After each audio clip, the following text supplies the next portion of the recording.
I'm going to use it. This was the underpainting color for the snow. And all I'm going to do now is just take my palette knife. I'm going to add a little more blue to it. I'll just squirt some out of here. And a little bit more burnt sienna.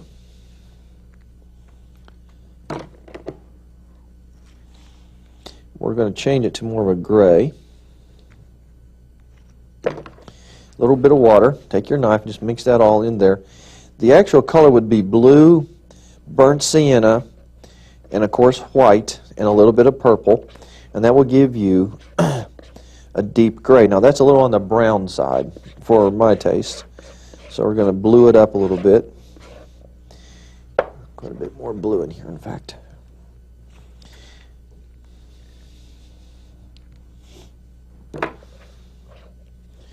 Okay, now we're cooking.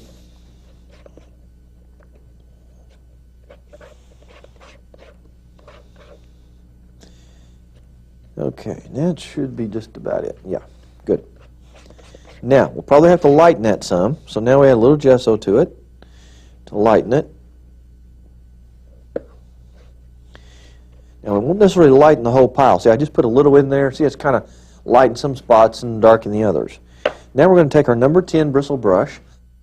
Now, this is one that's been sort of worn down, kind of like what we call a filbert. You know, a filbert brush is the brushes that are rounded. Well, this was not rounded when I bought it. It had just been worn down from using it. Now, starting right here in the center area, this gets really scary, but you've got to just learn to break that fear. I like what one of my students said the other day. We were somewhere giving a workshop, and she said, well, I know it's scary and I'm afraid, but I'm just going to do it and do it afraid anyway. So, folks, don't be afraid. Just do it, and you'll be fine. So now you just take a little bit of your gray mixture here, and you just start right up here, and now notice that's awful dark. Well, that's fine. All you do is add a little touch of your gesso to it, see? And you kind of blend as you go now. What we're going to do is go through here. Now remember, this color goes over the mountains. Now this is called scumbling, where you just kind of scumble using the edges of, this is what's called the chisel edge of the brush, okay, the side of it there. Just add touches of gesso as you go to lighten it in areas.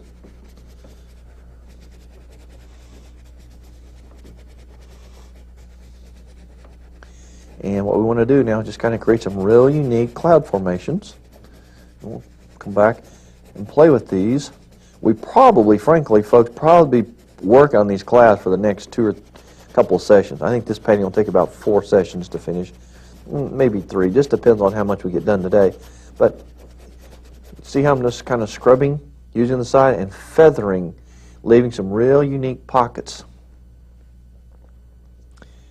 So we're going to take the gesso, and we're just going to keep going now.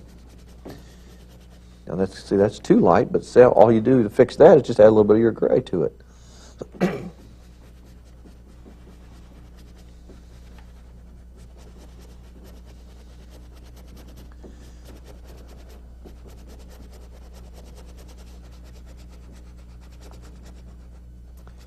Now you can kind of create your own formation.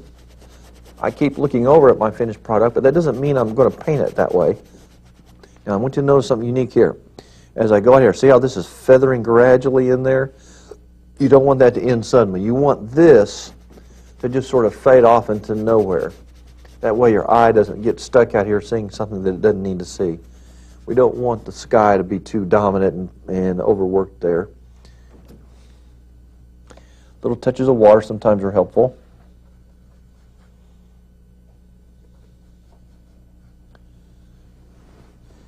Go down to here.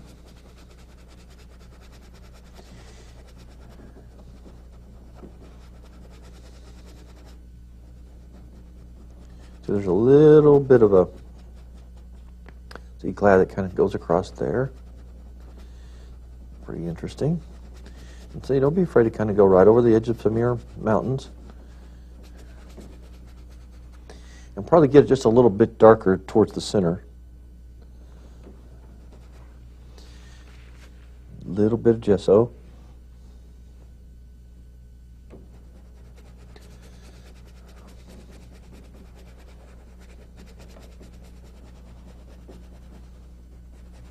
Now this is that dry brush scumbling technique that is very difficult for some people to master. So again, just don't be afraid. Just do it, work on it, practice it, and eventually, I promise folks, every one that I've ever worked with all around this country, and I've got thousands of students, have eventually learned this technique to where they can create some beautiful blends, and you can almost make it look like an oil painting if you were so inclined to do. In fact, I have a lot of the paintings that some of you see that are oil that are on the set now. Behind me, some are acrylic, and you can't tell the difference between the two because of the technique we use here. You see the gesso opaques the color. Now here's another interesting thing that I want to keep bringing up. See the little pockets of areas around your object? That's called negative space. This is outer negative space. That's the space that surrounds an object that gives it its form. Then you have inner negative space, which is the object within the space within an object that creates its character. We'll talk about that from time to time.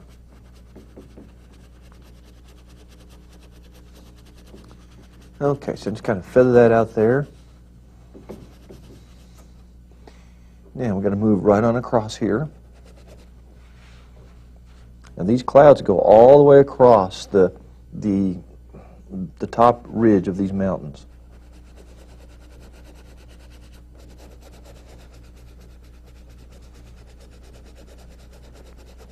So we got to get these in here now before we can finish our mountains. And I'm just going to give this some unique shape here. Remember, we're going to put a sunburst right through here of light that will kind of spread out in different directions.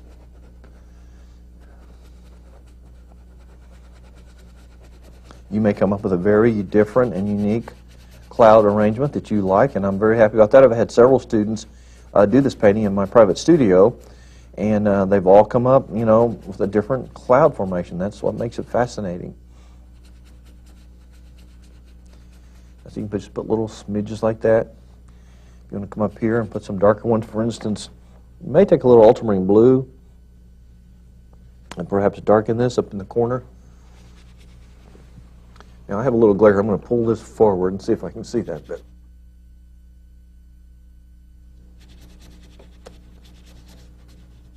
See, I'm dry brushing this in. I want to create this nice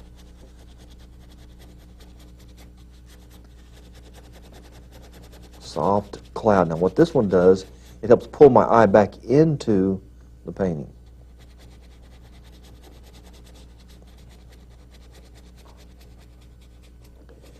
And see how that brings your eye back in? It will reconnect to this area. Take a little more gesso there. Now we may add a little bit more value changes in cloud formations later. I'm not 100% sure yet. But right now, this is all I'm kind of interested in is what we've got cooking right now. That looks pretty good. Now we're going to let this dry. And while this group of cloud is drying, we're going to come back down here and work on our mountains for a while. So that'll be fun. Now just lay this brush down, keep it wet, then you're going to switch to your number 4 bristle brush. That's the little, there's one, again, here's 2 different versions of it. This is one that's fairly new. You can see how flat that is and square and long. Well, here's one that's kind of worn down. And you can use either one or both. So I'm probably going to use the newer one because I can get a little more flexibility out of the bristles. Now down here on our palette, we're going to take our orange and our white. Maybe look, add red light.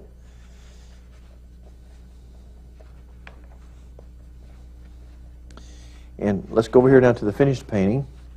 And you're going to notice over here these nice, rich, warm tones that are up in the upper half. You can see over here on this one, here. Then we've got some of the softer tones that come across here. You know, back over here on the other side of the painting here, you can see how warm these are. Okay, well that's what we're going to do now, some of this warmer tones.